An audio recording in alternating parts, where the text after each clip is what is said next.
वकील। आज भी मैं माननीय प्रधानमंत्री जी का शुक्रगुजार हूँ और मैं आज भी तो देश के नेता हैं, बड़े नेता हैं, लेकिन हमारी पार्टी के साथ और व्यक्तिगत रूप से हमारे साथ नाइंसाफ़ी हुई। इसलिए मैं भारत सरकार के कैबिनेट मंत्री से मैं त्याग पत्र देता हूँ। चिराग पासवान बनाम पशुपति कुमार पारस हाजीपुर में चाचा भतीजे की जंग। क्या राजनीति में पारिवारिक बंधन टूट सकते हैं? क्या एक चुनावी मैदान पर खड़े होकर अपने ही परिवार के खिलाफ लड़ना न्याय संगत है? नमस्कार, आप देख रहे हैं न्यूज और मैं हूं आपके साथ तनु शर्मा। आज हम बात करेंगे हाजीपुर लोकसभा सीट पर चिराग पासवान और उनके चाचा पशुपति कुमार पारस के बीच उभरते राजनीतिक संघर्ष की। लोक जनशक्ति पार्टी के नेता चिराग पासवान ने बुधवार को अपने चाचा पशुपति कुमार पारस के खिलाफ हाजीपुर लोकसभा सीट से चुनाव लड़ने की अपनी तैयारी व्यक्त की है।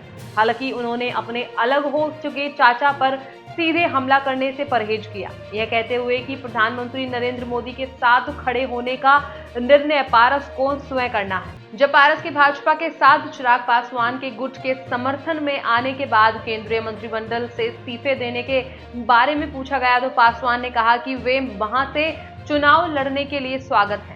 यह मेरे चाचा का निर्णय है। उन्होंने हमेशा कहा है कि वे हमेशा पीएम मोदी के साथ खड़े रहेंगे। अब उन्हें तय करना है कि क्या वे एनडीए के लिए 400 से अधिक सीटें जीतने के लक्ष्य को प्राप्त करने के मार्ग में बाधा बनना चाहते हैं।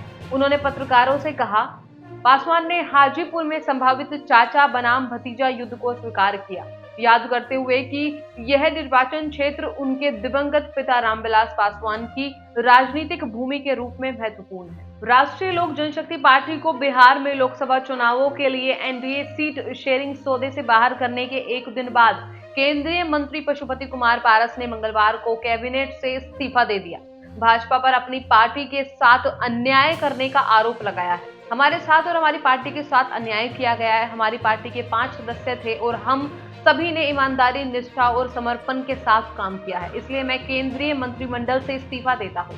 पारस, जो खाद्य प्रसंस्करण और उद्योग के लिए केंद्रीय मंत्री के रूप में कार्यरत थे, उन्होंने नई दिल्ली में प्रेस कॉन्फ्रेंस में कहा अपने एक पत्र में, जो कि प्रधानमंत्री नरेंद्र मोदी से संबोधित था। मैं अपना इस्तीफा देने के लिए अनिवार्य कारणों का हवाला दिया। उन्होंने पीएम से उनके प्रति विश्वास जताने के लिए धन्यवाद किया। पारस ने गुस्से में आकर यह कदम उठाया था जब एलजेपी राम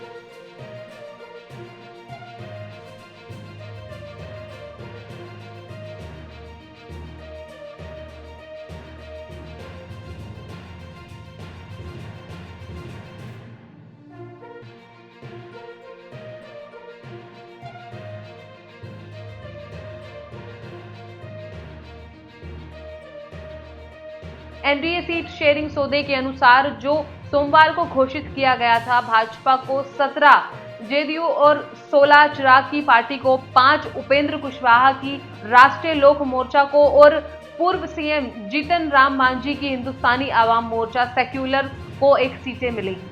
हाजीपुर की इस राजनीतिक लड़ाई में पारिवारिक बंधनों की परीक्षा हो रही है।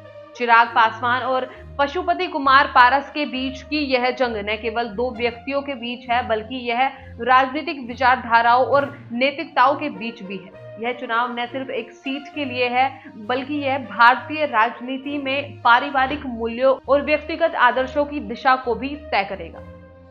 हमारे अगले वीडियो में हम इस चुनावी युद्ध के परिणामों और उनके बिहार की राजनीति पर प्रभाव का विश्लेषण करेंगे। क्या चिराग पासवान की जीत उनके दिवंगत पिता की विरासत को मजबूत करेगी, या पशुपति कुमार पारस की संभावित जीत एक नए राजनीतिक समीकरणों का संकेत देगी? इस गहन विश्लेषण के लिए एयर न्यूज पर आप बने रहिए। फिलहाल मैं तनु शर्मा आपसे विदा लेती हूँ, फिर मिलती हूँ एक नई अपडेट के साथ, एक नई वीडियो के साथ। तब तक के लिए आप देखते रहिए एयर न्यूज। नमस्कार।